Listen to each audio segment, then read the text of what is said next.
Buenas noches, sean bienvenidos y bienvenidas a su serie radiofónica Miradas Críticas, la situación en México.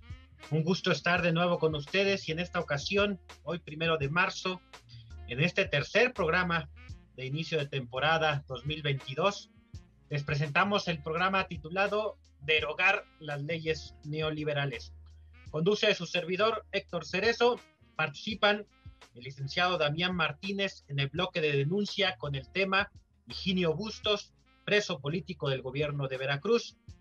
Francisco Cerezo en el bloque del PA comentario con el tema Ley Casetas, criminalización de Morena. Sonia Vega con Cherry TV con el tema Tipifiquemos la ejecución extrajudicial.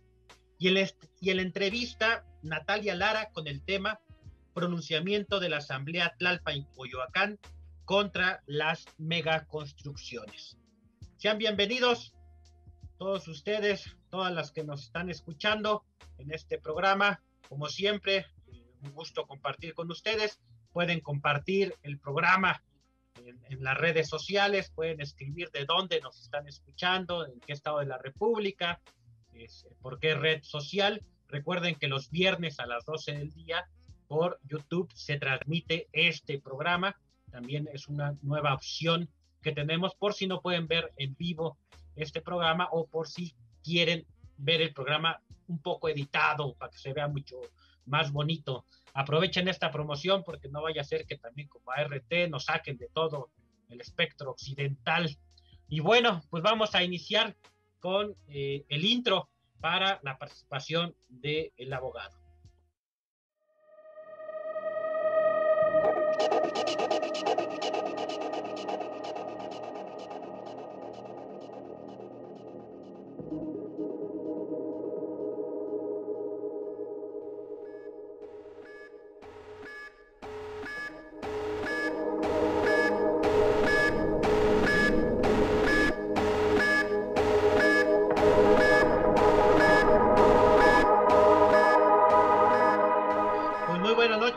Damián Martínez.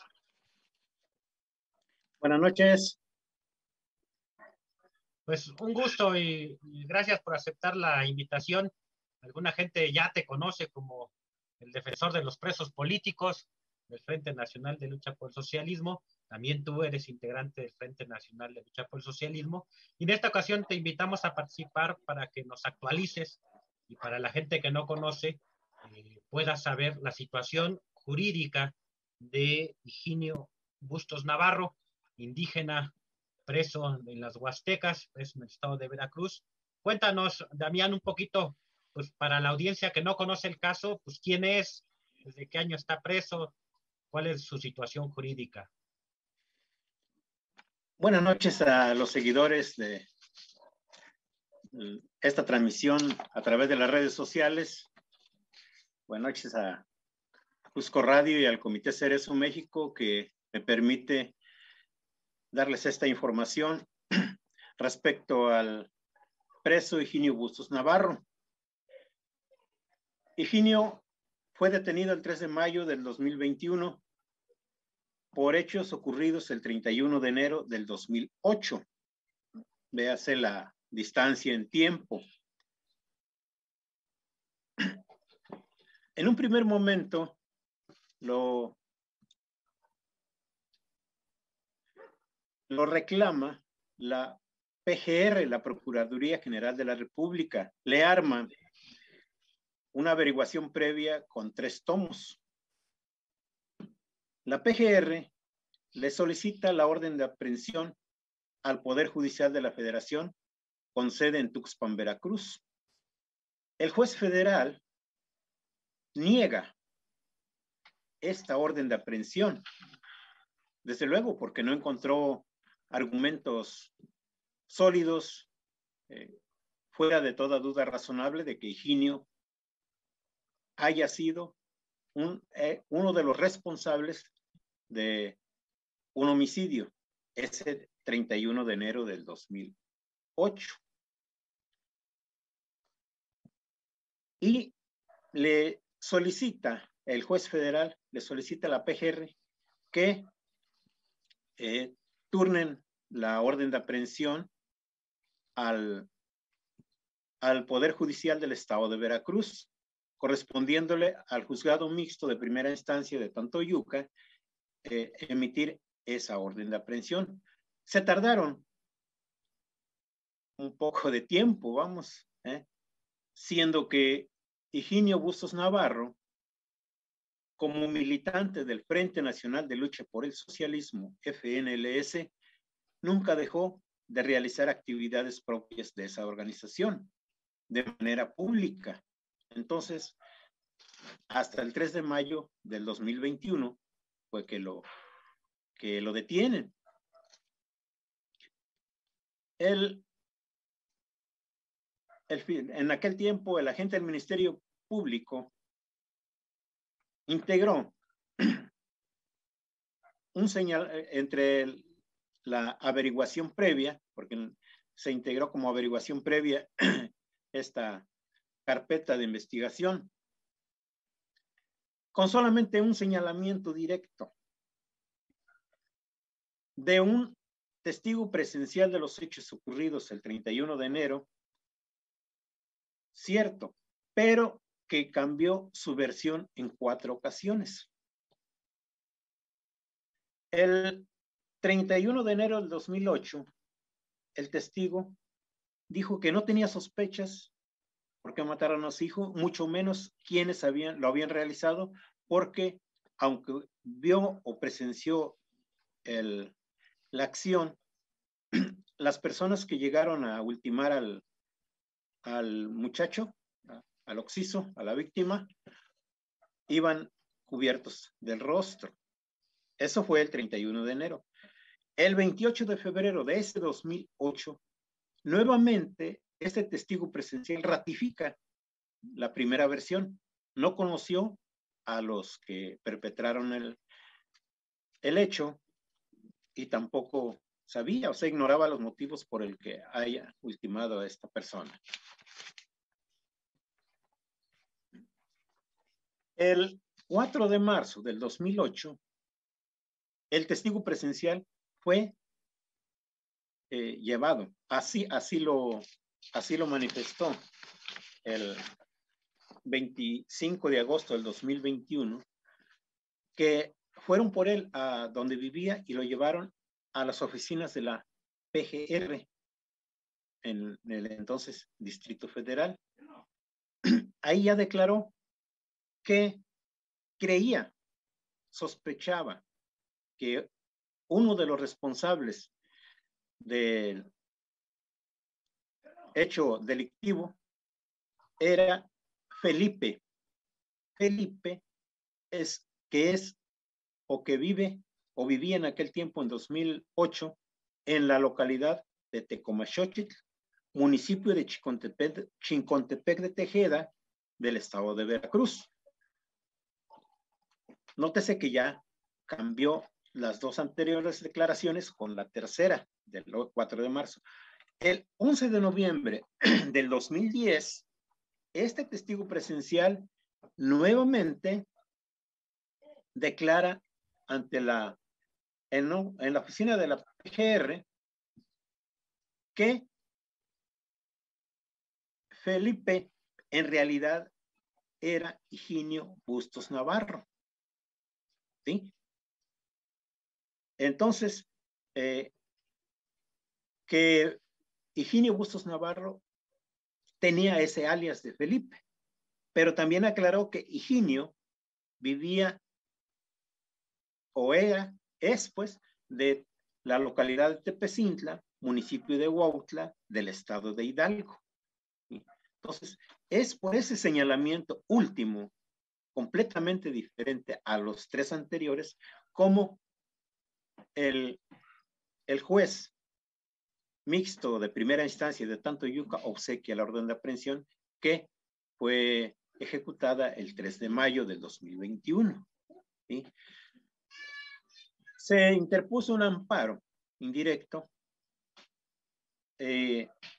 pues señalando estas inconsistencias para que nos resuelva el juez federal.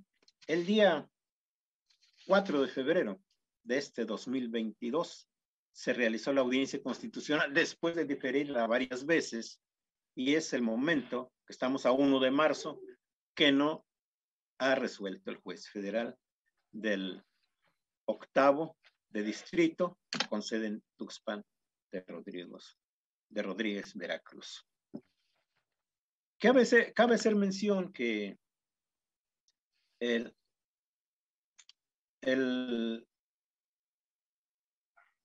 testigo presencial comentó en la ratificación de su declaración del 25 de agosto del 2021 que Felipe de Tecomaxochitl e Higinio de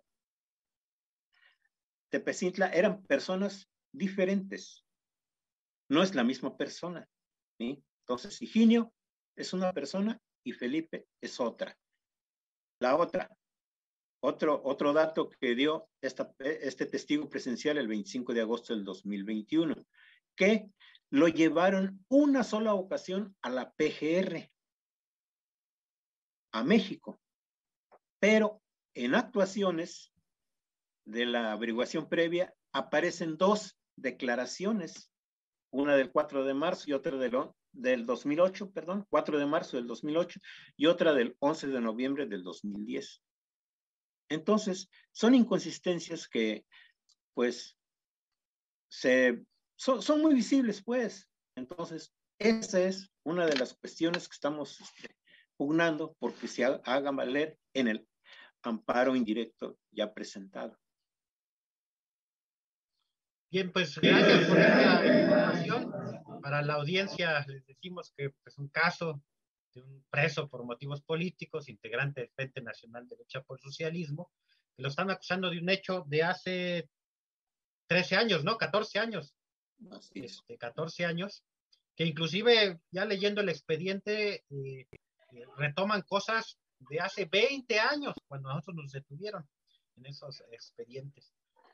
Y que la autoridad, quien lo acusa, si no me equivoco, ahí me va a corregir el abogado, es la CIEDO, ¿no? En ese afirmativo. La CIEDO, que es la unidad pues contra la delincuencia organizada, que la ocuparon esos tiempos de García Luna y Cárdenas Palomino como la unidad también antiterrorista, ¿no? Era la que fabricaba expedientes, la que armaba carpetas de investigación, supuestamente en contra de la delincuencia organizada, pero era en contra del movimiento social que ellos consideraban pues opositores al régimen de ese entonces del PAN.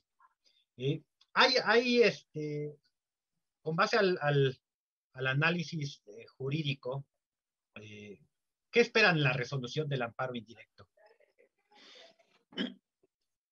Si ya una vez el Poder Judicial de la Federación negó la orden de aprehensión en contra de Higinio porque encontró estas inconsistencias, entonces ahora esperamos que nos resuelva,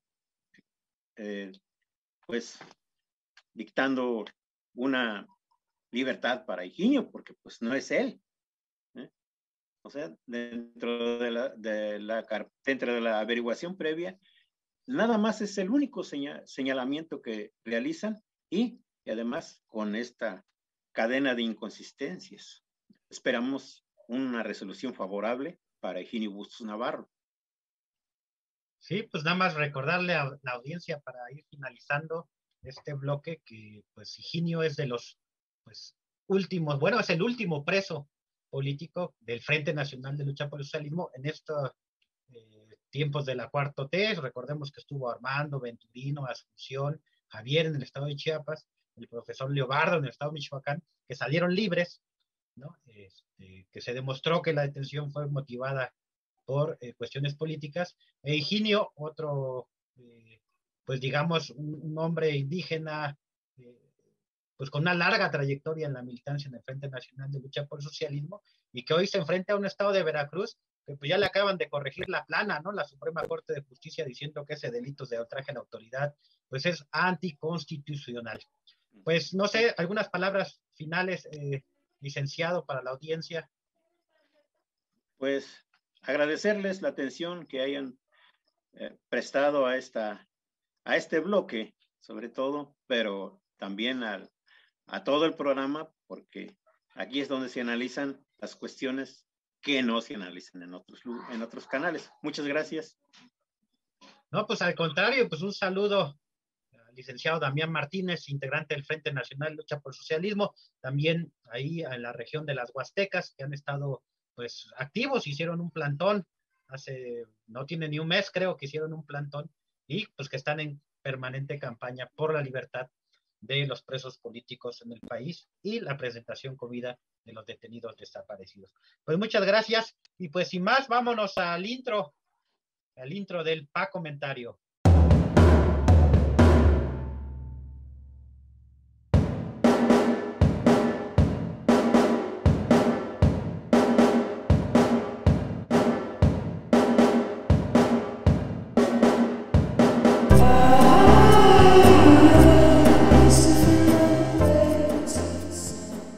Muchas gracias, Héctor. Pues vamos a hablar de la ley Casetas, ya le pusimos, que es la criminalización por parte de Morena. Esta iniciativa fue impulsada por el Partido Acción Nacional, lo cual ni siquiera sorprende, pero fue secundada y votada por diputados de Morena, lo que los equipara con el actuar de criminalización del derecho humano a la protesta que realizaron los panistas y los priistas en sexenios anteriores. Se llama Iniciativa que reforma el artículo 533 y adiciona el 533 bis a la Ley de Vías Generales de Comunicación. Dicha iniciativa fue suscrita por los diputados Víctor Manuel Pérez Díaz, Carlos Elier Cinta Rodríguez y Juanita Guerra Mena, de los grupos parlamentarios del PAN los dos primeros y Morena la tercera. Aunque su pasado es priista, es una de esas chapulinas que saltaron y se purificaron al entrar a Morena, pero que ideológicamente mantienen un pensamiento neoliberal y restrictivo de los derechos humanos de quienes ejercen el derecho humano a la protesta. La exposición de motivos es clara. No hablan de organizaciones sociales, de protestas legítimas, sino de que, cito, es evidente que el buen funcionamiento de la red carretera nacional resulta vital para la economía de nuestro país. Desafortunadamente, esta importancia estratégica ha hecho de nuestras vías de comunicación un blanco de la delincuencia. Y prosiguen. La toma de casetas por grupos que en algunos casos, mediante el uso de la violencia en contra de operadores y usuarios, toman control de las plazas de cobro, impiden la recolección del peaje por parte del operador y condicionan a los automovilistas a dar dinero a cambio de que se les permita circular por la vía. Boteo. En la gran mayoría de las ocasiones, la violencia y la coerción física son la herramienta utilizada para extraer recursos de familias y transportistas que se trasladan a través de la carretera de cuota. Asimismo, el número de grupos creados específicamente para llevar a cabo esta actividad ilegal, dicen ellos, sigue incrementándose de manera alarmante. De acuerdo con la información recabada, al día de hoy existe más de un centenar de agrupaciones de este tipo, potenciando el riesgo de asociaciones con otro tipo de organizaciones criminales. Más criminalización de la protesta social no puede existir. Para estos diputados y quienes votaron esta iniciativa, los miembros de organizaciones sociales son simplemente criminales violentos cuyo objetivo es afectar la economía del país. Incluso para criminalizar a los maestros de la CENTE en Michoacán y otras partes dicen que, cito, con relación a las afectaciones por bloqueos en vías férreas, de acuerdo al Anuario Estadístico Ferroviario de 2019, publicado por la Agencia Reguladora del Transporte Ferroviario, este tipo de problemas representa una afectación seria a las cadenas de suministro y logística de las distintas industrias en el país, reflejándose en pérdidas económicas de importancia, en orden de millones e inclusive miles de millones de pesos al día. De lo anterior, dicen ellos, se desprende que las vías concesionadas son un bien nacional, así como un bien sujeto al régimen de dominio público de la Federación, a pesar de tener un aprovechamiento especial por parte de particulares. Por lo que la toma de casetas, la obstrucción de las vías generales de comunicación, el llamado boteo, la interrupción total o parcial de los servicios y la operación de las vías generales de comunicación representa una afectación a los bienes nacionales y a los bienes de uso común. Es decir, protegeremos incluso a los particulares, los concesionarios privados de las casetas, ¿no? Y sentencian sin dejar resquicio legal a la protesta que los que dañen, perjudiquen o destruyan las vías generales de comunicación o los medios de transporte o interrumpan la construcción de dichas vías o total o parcialmente interrumpan la prestación de servicio, operación o deterioren las vías generales de comunicación o los medios de transporte, así como a quien restrinja de manera total o parcial el tránsito de los medios de transporte que circulen por estas, serán castigados con 3 meses a 7 años de prisión y multa de 100 a 500 unidades de medida y actualización vigentes.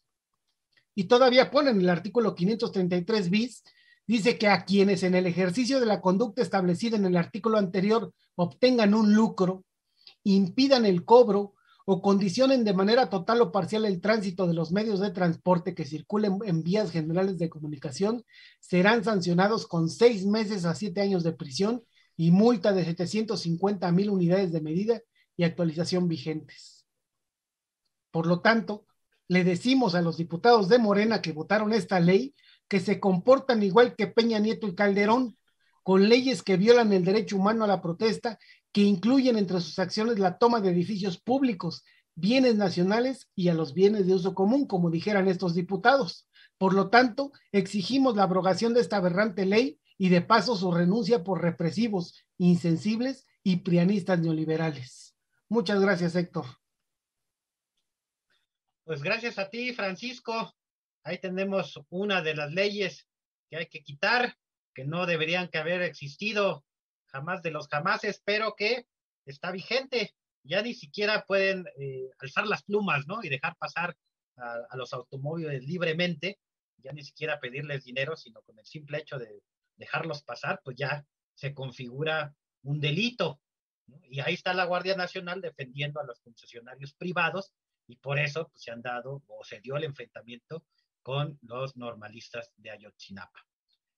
Pues ahí está, nosotros decimos terminar el neoliberalismo de raíz, pues no solamente es echar para atrás esas reformas estructurales, mínimo las 18 que son estructurales, que son neoliberales, sino pues no crear nuevas leyes que también sean neoliberales, ¿no? Eso dio el título de este programa, ¿no? Hay que terminar, ¿no? Aunque sea de palabra, pero hay que terminar con esas leyes, ¿no? Que criminalizan la lucha popular.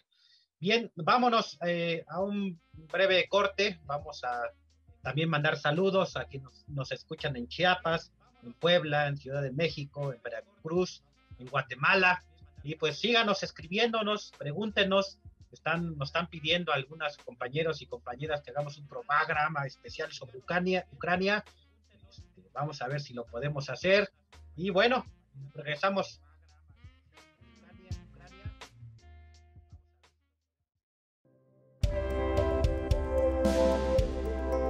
Porque lucha la OLEP-UDIT. La Organización de Lucha por la Emancipación Popular, a través de su Unión Democrática Independiente de Trabajadoras y Trabajadores, por sus siglas, OLEP-UDIT, lucha por el cumplimiento del programa mínimo de lucha de la OLEP, en cuyo número 10 se expresa, garantizar y respetar los derechos laborales. Partiendo de esta necesidad, nace la OLEP-UDIT, como un proceso que forma parte de esta organización proletaria enfocado especialmente al tema laboral, sin despegar la lucha económica de las necesidades históricas de la lucha por la democracia popular y el socialismo. Al mismo tiempo, la OLEP-UDIT tiene una política laboral que abarca 18 demandas concretas que consideramos necesarias y urgentes para erradicar el neoliberalismo en lo laboral. Si eres víctima de despido injustificado o de explotación laboral, contacta a la OLEP. Escríbenos a olep.contacto@gmail.com. Búscanos en Facebook como olep.fragua.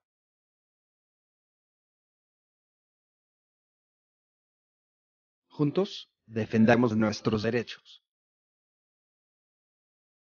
Trabajo digno, salario justo y seguridad social. Organización de lucha para la emancipación popular. OLEP.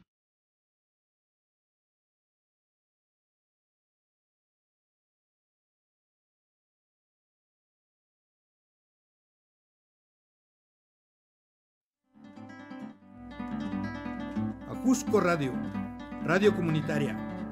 transmitiendo desde Santo Tomás Ajusco, construyendo la resistencia.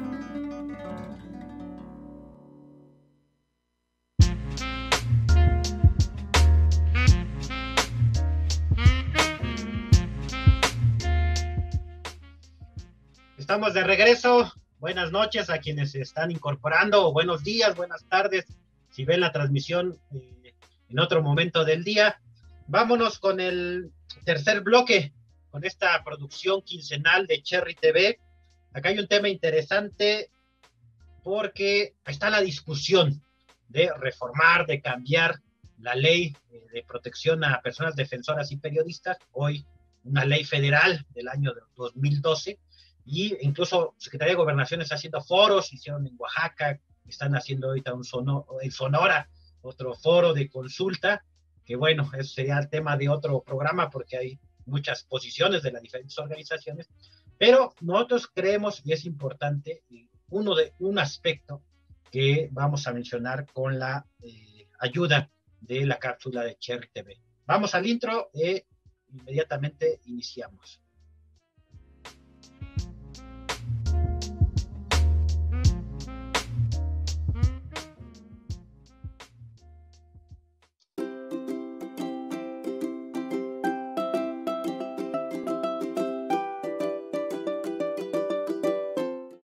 Muy buenas noches y bienvenidos de nueva cuenta a este espacio de Cherry TV en nuestro programa Miradas Críticas.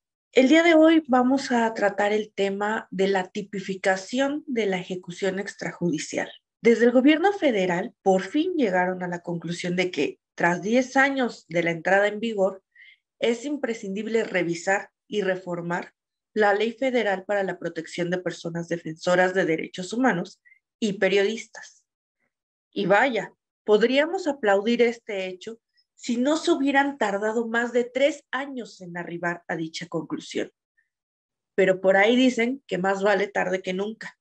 Y aunque el reconocimiento gubernamental de que la ley y el mecanismo de protección no han impedido que continúen las agresiones en contra de las personas defensoras y de periodistas, ni han terminado con la impunidad, abre una oportunidad para mejorar la ley al respecto.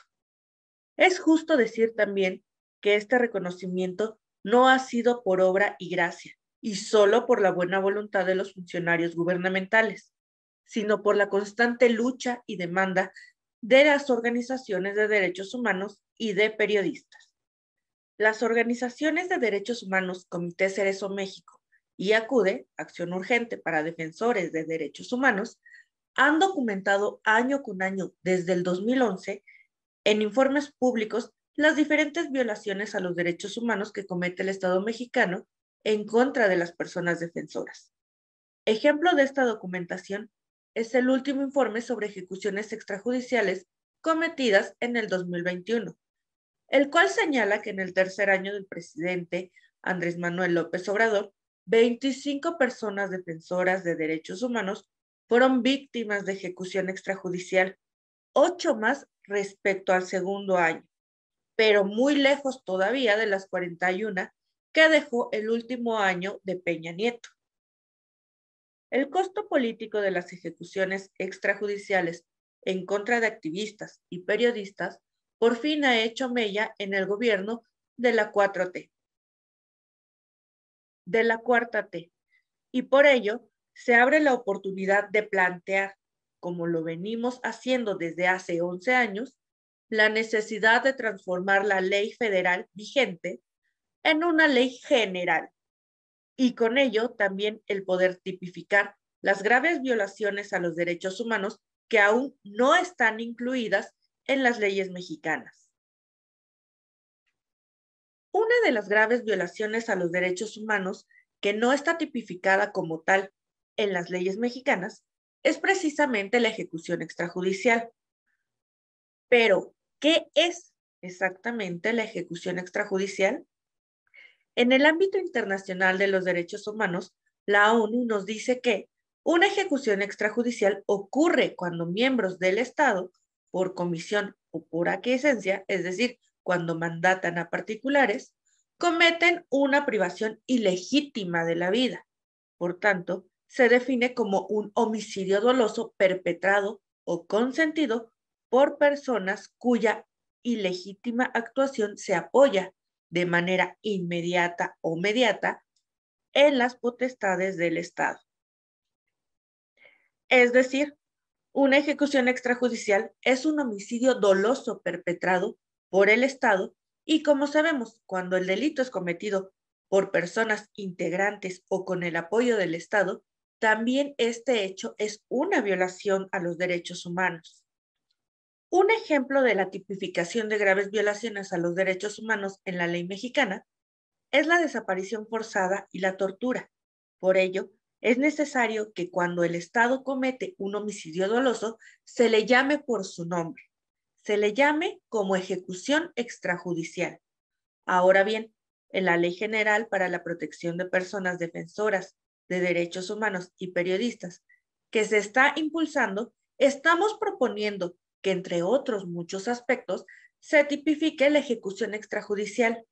Sí, con esas palabras exactas, como un delito y a su vez como violación a los derechos humanos, y que se penalice con un extra cuando sea cometida en contra de personas defensoras de los derechos humanos y periodistas.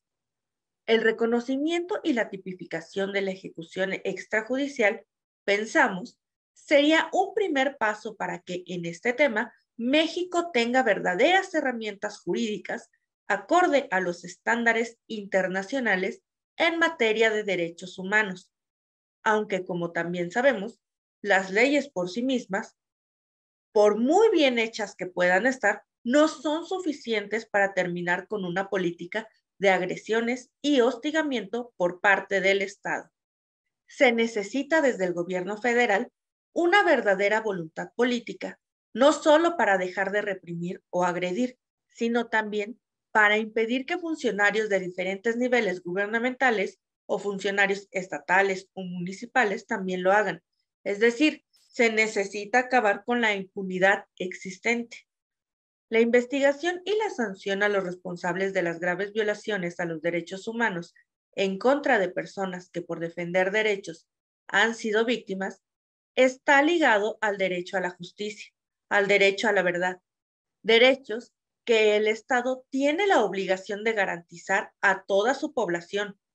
Una reforma a la actual ley para la protección de personas defensoras de derechos humanos y periodistas, sin que tome en cuenta las propuestas, los argumentos y la experiencia de quienes han sido víctimas de las agresiones por parte del Estado, no solo sentaría otro mal precedente, sino que no resolvería de fondo el problema.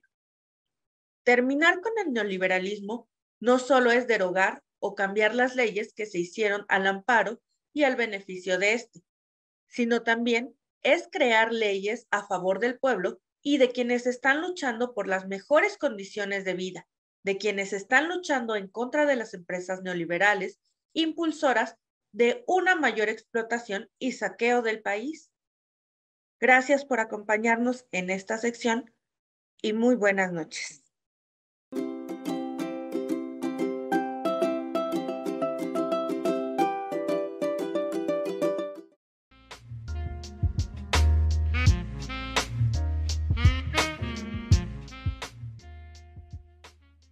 Pues muchas gracias a Sonia Vega con este bloque del Cherry TV, que cada 15 días nos va a estar acompañando. Recuerden que una semana de Cherry TV en el tercer bloque y a la otra semana viene otro bloque que se llama En la Opinión de Fragua. Vamos a estar así semana con semana. Y bueno, agradecemos también el comentario de Guadalupe. Dice: esta ley, que se refiere a la ley que mencionaba Francisco, la ley Casetas, dice: da la espalda a aquellos que se han manifestado incluso por apoyar el cambio de gobierno. Sí, mucha gente de Morena y en su entonces el PRD también tomaron casetas, ¿no? Y ahora estos mismos diputados pues criminalizan una lucha que ellos mismos llevaron a cabo en su tiempo en contra del PAN, en contra del PRI. Y bueno, vámonos a un corte con la producción de Ajusco Radio y regresamos con el último bloque en el bloque de la entrevista.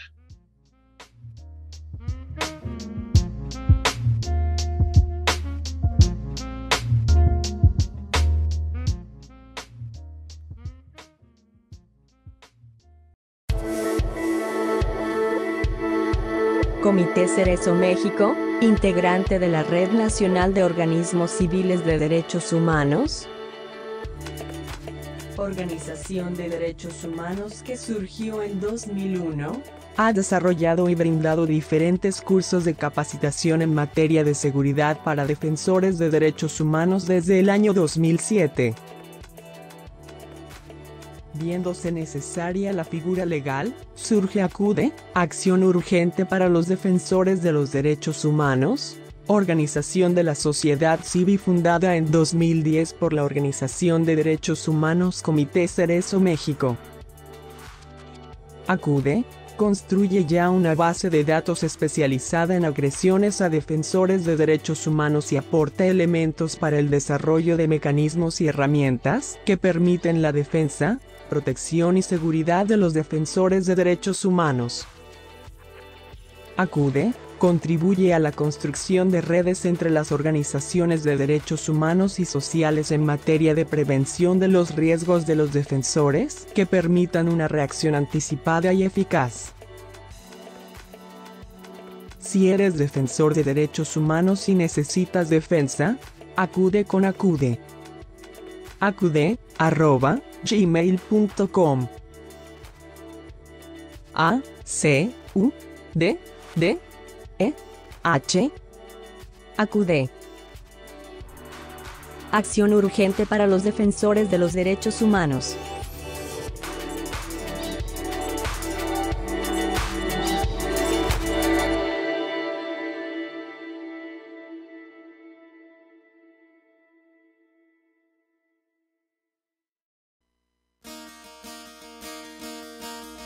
Ajusco Radio, radio comunitaria de Santo Tomás Ajusco, transmitiendo a través de la www.ajuscoradio.mx, construyendo la resistencia.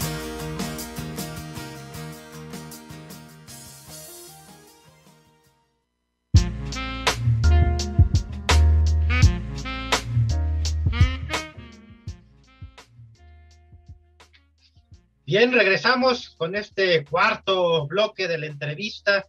Está con nosotros ya Natalia Lara, integrante de la Cooperativa Acción Comunitaria, un proyecto de economía social en los Pedregales de Coyoacán. Vámonos con el intro y después de esto le damos la bienvenida a Natalia.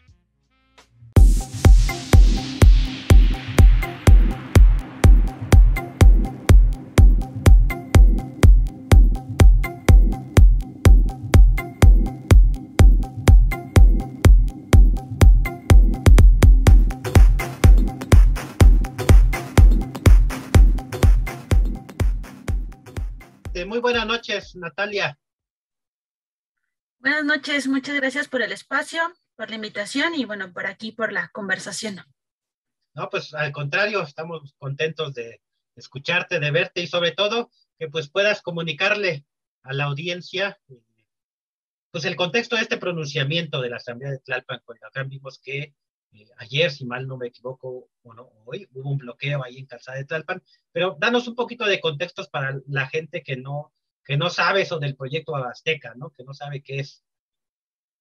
Sí, claro, pues tratando de ser como un resumen, pensar que en 2026 se quiere que se lleve a cabo aquí el Mundial de Fútbol nuevamente en el Estadio Azteca, pues Televisa está planteando ahora realizar un proyecto pues más grande que una remodelación. Se trata de generar un megaproyecto inmobiliario, el cual se compone de centro comercial, oficinas, hotel, estacionamiento y diversas, digamos, como áreas comerciales que van a hacer un reordenamiento urbano, nosotros decimos, en el sur de la Ciudad de México.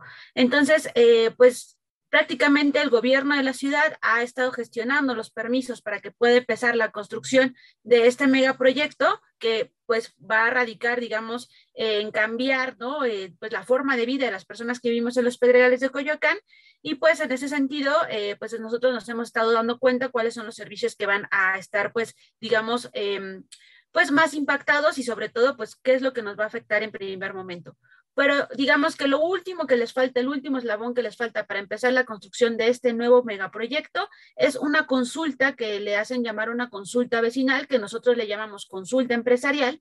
Y bueno, lo que resulta ser es que, pues, digamos, la empresa, que es en este caso Televisa, un poco en colusión con el gobierno de la ciudad y las autoridades de la Ciudad de México, realizan una especie de encuesta de, digamos, un formulario en donde los vecinos, pues, no garantizan una participación ni una opinión. Lo que están haciendo simplemente es garantizar, pues, la aprobación de un proyecto sin que se pueda decir que, pues, haya afectaciones o que ellos puedan tener alguna estrategia para defender el territorio. En este sentido, pues el día de ayer inició este proceso, sería el segundo proceso que inicia de consulta vecinal para grandes construcciones, así es como el término grande, y pues nos organizamos dentro del pueblo de Santa Úrsula y varias colonias aledañas para precisamente impedir, ¿no?, que este proceso de consulta se lleve a cabo. Sabemos que este proceso empresarial, más que otra cosa, pues es validar, ¿no?, lo que Televisa quiere hacer en el territorio. La participación de cualquier manera, digamos, a través de generar, pues, posibles encuestas o a través de, digamos, módulos de información, todo es un trámite administrativo. No significa que nos van a tomar en cuenta para decir si queremos o no el proyecto en nuestro territorio. Simplemente es un trámite más que le están pidiendo a Televisa para que una vez que concluya pueda empezar los trámites de su construcción. Por eso el día de ayer generamos un pronunciamiento denunciando las afectaciones que vamos a tener por este megaproyecto, las afectaciones que ya tenemos de por sí por Televisa, y pues generar esta conciencia de que este proceso de consulta es más que un trámite empresarial y que no va a beneficiar ni va a permitir la participación ciudadana, ¿no? Se generaron 5 puntos muy claros que hemos estado recopilando, en los que destaco precisamente que se cancele esta consulta, ¿no?, este proceso de consulta vecinal, ¿no?, de esta derogación, que se cancele también, digamos, como pues la participación de las autoridades, específicamente Lilian Guille, que es la directora general de Regulación e Impacto Ambiental de la Secretaría de Medio Ambiente, ¿no? Y pues pedir sobre todo una consulta realmente vinculante, una consulta legítima que pueda ser, digamos, de incidencia para las y los vecinos, y no solo, digamos, como una especie de simulación. No es un poco el contexto de lo que estamos viviendo dentro de Coyoacán y Tlalpan, en esta visión a futuro de que tendremos un megaproyecto para recibir un solo partido de un mundial de fútbol. Bien, me llama la atención que pues es esta consulta o esta consulta empresarial. ¿Cuántas consultas? O sea, ¿qué ley es la que con la cual se están respaldando? ¿Por qué? ¿Cuáles son las preguntas? Si están claras, si dicen, ¿estás de acuerdo o no con el proyecto? ¿Por qué sienten que está amañada esas consultas? Pues de entrada, ¿no?, le llamamos consulta empresarial precisamente porque la empresa es la que está desarrollando la consulta en el territorio. No es un órgano, digamos, que no sea, pues, que sea autónomo, sino más bien la empresa contrata una consultora, la consultora llega, hace digamos, el muestreo y la encuesta, y pues finalmente pues sale un resolutivo, que no es un resolutivo, dice el gobierno de la Ciudad de México, no es un sí o un no, sino más bien es como un dictamen de lo que piensan las personas, y es más bien como un estudio de mercado. Pero un poquito más atrás, ¿cómo inició este proceso? El 27 de diciembre de 2019, la jefa de gobierno, Claudia Sheinbaum, emite un decreto en donde dice que para grandes construcciones va a haber un proceso de consulta vecinal. Este proceso de consulta vecinal no se ampara en ninguna ley de participación ciudadana, simplemente, digamos, trata de estar administrando de alguna manera los estudios de impacto ambiental con un último filito que sería el estudio de impacto social. Entonces, según, digamos, las autoridades acomodaron este proceso de consulta vecinal para que quedara dentro de las leyes de protección medioambientales, lo cual también hemos discutido entre vecinos, que pues hay ciertas omisiones de la ley que dice que, por ejemplo, la SEDEMA debe ser la que sea la autoridad que esté llevando a cabo este tipo de procesos. Sin embargo, la SEDEMA está permitiendo a una consultora privada contratada por la desarrolladora que lleve a cabo este proceso. Entonces, pues de ahí se ampara como este marco normativo para llevar a cabo esta consulta, la cual también es violatoria a pues las normativas que tienen los pueblos originarios dentro de la Ciudad de México, porque acorde con la Constitución y acorde con diversas leyes, pues ellos pueden tener, digamos, por usos y costumbres, una asamblea que determine si quieren en su territorio o no este proceso. El pueblo de Santa Úrsula llevó a cabo esta asamblea con un resolutivo por parte de la autoridad tradicional, en donde determinaron como pueblo originario que no querían este tipo de desarrollo. Para la Secretaría de Medio Ambiente esto no es válido y lo que es válido es este decreto, ¿no?, que está imponiendo ahora la consultora, ¿no?, que es una consultora que se llama Plurmark y que tiene una trayectoria interesante como pues el pueblo de Joco. Ellos participaron precisamente en hacer una evaluación de impacto social en el pueblo de Joco y hoy en día tenemos una torre que es uno de los rascacielos más altos de la Ciudad de México que se llama Mítica y que precisamente tiene pues este aval vecinal a la hora de hacer las medidas de impacto de mitigación. Entonces vemos primero que, digamos, el actor que está fungiendo para realizar esta encuesta, pues es prácticamente Emilio Azcárraga comprando, ¿no?, pues digamos, una consultora y pues gestionando de forma diversa las preguntas y la forma de participación para que pues el resultado sea benéfico para un proyecto inmobiliario. ¿Qué se nos pregunta? Digamos, nosotros vemos que hay esta primer fase que le llaman ellos de información, en donde van a poner primero módulos informativos y le van a dar unos folletitos a las personas en donde vean y conozcan el proyecto. En esos folletos, o por lo menos los que nos han enseñado, no se habla absolutamente del proyecto. Se hablan de las medidas de mitigación, que bien llamamos ahora migajas de mitigación, de qué vas a recibir a cambio de que permitas el proyecto, ¿no? Te van a dar agua, van a haber jardines, va a haber pues una transformación urbana estética muy bonita, y de alguna manera es una especie de espejitos para que uno pues vaya viendo que el proyecto pues tiene, digamos, como alguna especie de luz, ¿no?, para tu colonia, ¿no?, como que la va a embellecer. Y ponen precisamente a Televisa como el único actor que va a dar empleo, el único actor que va a dar agua, el único actor que va a dar seguridad, cuando son parte de servicios públicos que nosotros demandamos desde hace mucho tiempo y que el gobierno debería estar pendiente pues de la administración. Entonces, en esta primera fase de información, en realidad solo es como una fase de mercadeo para ver si te gusta lo que te ofrecen. Hay una segunda fase, según este proceso de consulta, en donde dice precisamente que se va a hacer un muestreo, ¿no? Un muestreo, nos comentan que son 4,000 personas, no sabemos bien la selección, puede ser aleatoria o tal vez no, tampoco sabemos si se va a aplicar en el territorio, se va a aplicar a usuarios del territorio, o sea, quiere decir, no sabemos si personas que transitan y usan el transporte público van a ser las encuestadas, o si personas que viven ahí en las colonias aledañas de impacto van a ser las encuestadas. Entonces, se hace este muestreo y se hacen, me parece que son 26 preguntas. De entrada hay algunas preguntas mañosas, por ejemplo, se pregunta si uno se considera población indígena. La consulta se va a aplicar en 2 pueblos originarios. Uno es el pueblo originario de Santa Úrsula Cuapa y otro es el pueblo originario de San Lorenzo Huipulco. Si a los vecinos de estos pueblos originarios se les pregunta realmente si ellos se consideran indígenas, puede poner que sí o que no, pero es más, digamos, correcto poner que son un pueblo originario y de esa manera podrían garantizar ellos que tienen esta raíz ancestral, digamos, de usos y costumbres. Algo similar pasó en el pueblo de Santa Úrsula Xitla, donde se le preguntó a las personas mediante una consultora si se consideraban indígenas o no. El pueblo de Santa Úrsula Xitla puso que no porque ellos eran pueblo originario y finalmente la SEDEMA y la Secretaría de Pueblos Indígenas determinó que en Santa Úrsula Xitla no había población originaria y por eso se podía generar pues un ordenamiento urbano sin tener en consideración la normativa de protección a usos y costumbres, ¿no? Esta es una maña que están generando las encuestas. Otras mañas que hemos encontrado dentro de este, digamos, banco de preguntas es que se nos dice a cada rato ¿cuál sería, digamos, el mayor problema para ti? ¿La escasez de agua? ¿Qué generaría más problema? ¿La vialidad, el primer momento de la construcción o el segundo? Y te van preguntando y al final te dice, una vez que conoces los impactos negativos, ¿estás de acuerdo o no con el proyecto? Cuando nunca nos presentaron realmente los impactos negativos, simplemente fue un sondeo de qué es lo que te percibes tú que podría afectarte en tu vida cotidiana, ¿no? Entonces, van un poco, digamos, en este proceso amañadas. Sin embargo, el resultado final, ¿no?, aunque sea un rechazo a la consulta, es un resultado final, digamos, como positivo para la empresa, ¿no? Es, digamos, la idea de que la empresa dice, bueno, pues la mayoría lo rechaza, pero veo que necesitan agua, voy a ofertar esta parte como al gobierno de, a cambio de que me des mi permiso, te voy a perforar un pozo, a cambio de que me des el permiso, voy a hacer una vialidad.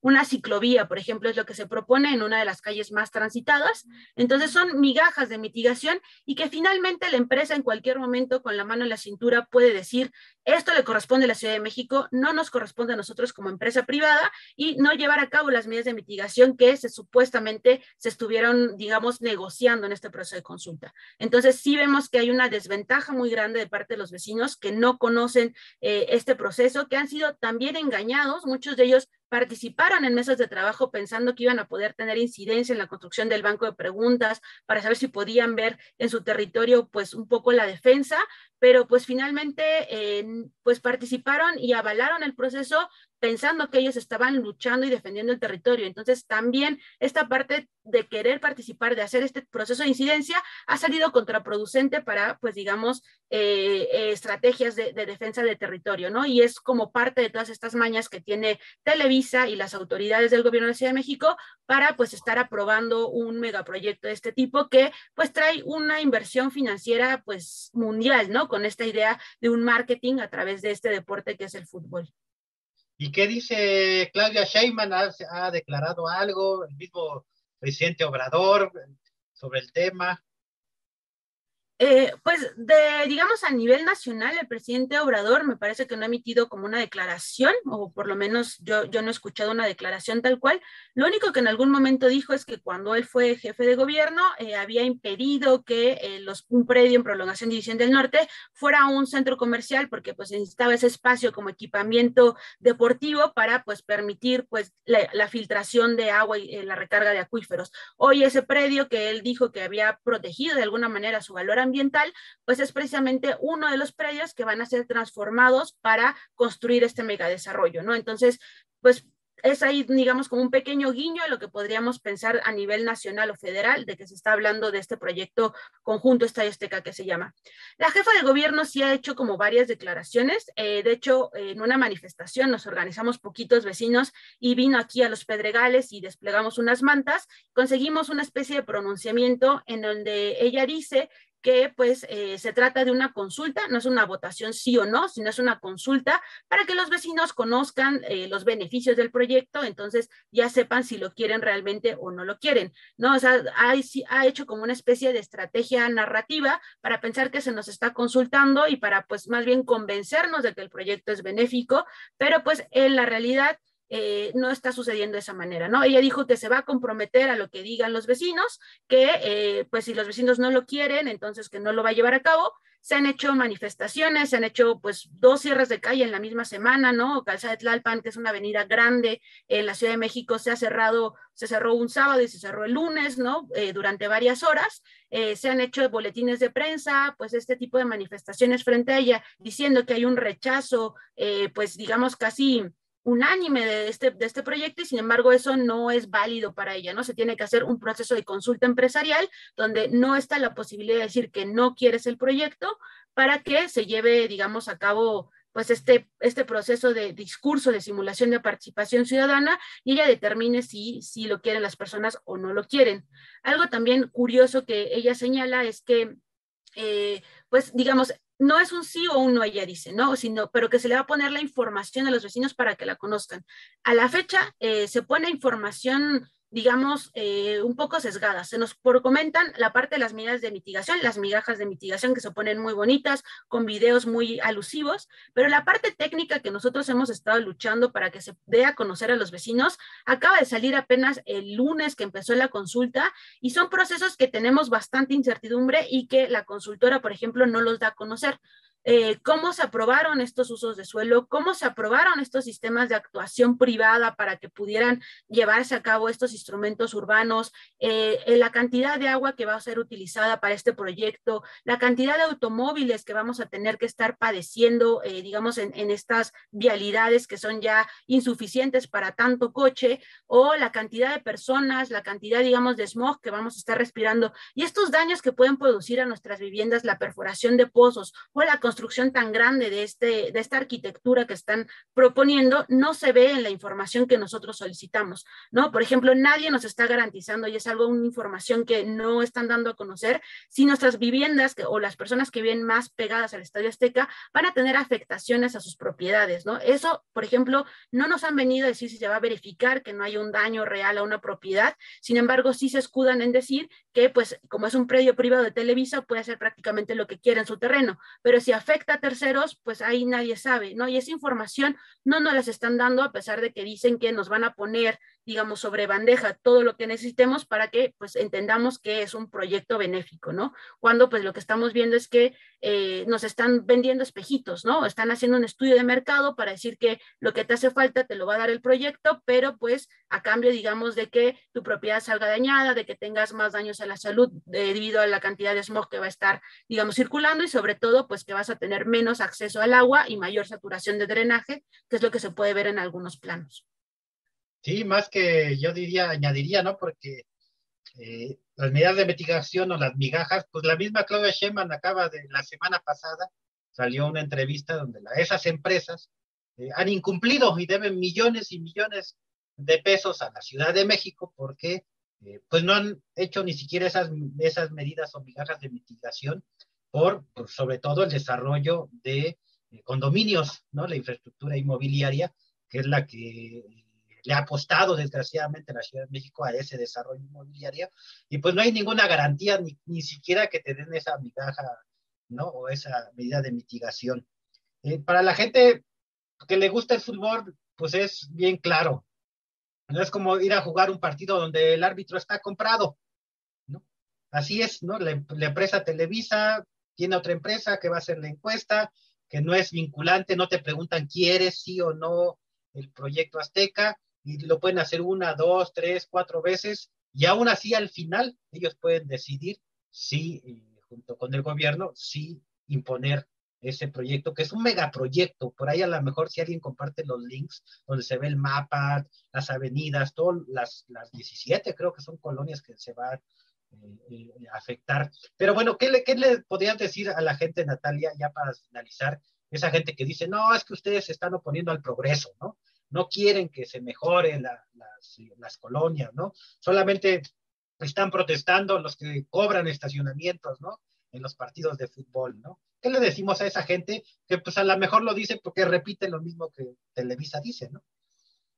Sí, a lo mejor que pues un poquito salgan de ese contexto de Televisa y de las televisoras. O sea, lo que estamos viendo es que todos los servicios de la ciudad, o sea, el agua, el drenaje, la movilidad, los jardines, hasta la parte estética de la ciudad, todo lo está acaparando Televisa, ¿no? O sea, realmente es prácticamente que Televisa va a ser su ciudad excluyente totalmente, que no va a ser, digamos, ni siquiera para las personas que vivimos al lado. Entonces, lo único que va a pasar es que, pues, va a caer, ¿no? Como dicen, ahí creo que hay una maquetita, ¿no? Va a caer, digamos, esta definición que alguna vez dio el presidente del neoliberalismo, ¿no? Que queda todo, digamos, en la mano de unos pocos y por goteo cae a poquitos la riqueza, ¿no? Eso es precisamente lo que está haciendo Televisa en esta parte del proyecto Estadio Azteca. Que Televisa, que Emilio Azcárraga, acapare aún más dinero, más capital, que se quede con todos los servicios de la ciudad y finalmente, pues los que estemos alrededor realmente no importamos, ¿no? O sea, nos vamos a quedar sin agua, con posibles afectaciones a la vivienda, con una movilidad muchísimo más conflictiva, mayor contaminación, mayor basura, ¿no? Entonces, la ciudad va a ser para quien la pueda pagar y no para los que estamos, digamos, aledaños. Entonces, digamos, por mucho que pensemos que no queremos el desarrollo, más bien es que no, pues queremos una vida digna, ¿no? Queremos que haya una ciudad equitativa, queremos la garantía de derechos, no que pues Televisa acapare prácticamente toda la ciudad para un proyecto que pues es para, digamos, la justificación de una especie de mundial o más bien de un partido del mundial y no realmente para pues generar una infraestructura urbana que nos dé un espacio equitativo de vida, sino más bien es intensificar esta discriminación en el territorio y favorecer capitales que pues terminan expulsando a los habitantes que estamos aquí en la ciudad, ¿no? Que no sea un lujo vivir en la ciudad, sino que sea pues un derecho a una vida digna, ¿no? Es lo que estamos pues luchando y no es, digamos, contra el progreso ni el desarrollo, sino más bien es contra pues estos capitales que nos quitan esa posibilidad de ser pues personas con una vida digna, ¿no? De construir nuestro futuro y no estar a merced de este tipo de capitales. Pues muchísimas gracias, Natalia, por tu participación. Efectivamente, sí queremos progreso y desarrollo, pero que sea para todos, ¿no? Y que lo escojamos y que lo decidamos, ¿no? No estamos en contra de ese progreso o desarrollo, sino simplemente que pues, no nos excluya eso que llaman desarrollo para ellos, ¿no? Muchísimas gracias, Natalia. Pues este programa está abierto para darle continuidad. Le hemos estado dando seguimiento a no al proyecto Estadio Azteca, y pues muchísimas gracias. Muchas gracias a ustedes por el espacio y bueno, pues ahí un saludos a toda la audiencia. Pues gracias, pues finalizamos este programa Miradas Críticas, la situación en México. Vamos a hacerle caso a la audiencia, a ver si podemos sacar un polémico programa sobre Ucrania, sobre Rusia. Ojalá que no nos censuren después los gringos, ¿no? Y pues nos vemos el próximo martes en este programa de Miradas Críticas, la situación en México. Escríbanos si tienen algún tema, si quieren ser entrevistados, si participan en algún proceso, en alguna lucha en su comunidad, en su pueblo, en la colonia. Estamos abiertos para que este espacio también siga siendo una tribuna de este pueblo que lucha en contra de un sistema neoliberal, un sistema capitalista, un sistema que tiene leyes para favorecer a la minoría rapaz, neoliberal, pero que también sea un espacio para encontrarnos y organizarnos. Muy buenas noches y nos vemos el próximo martes.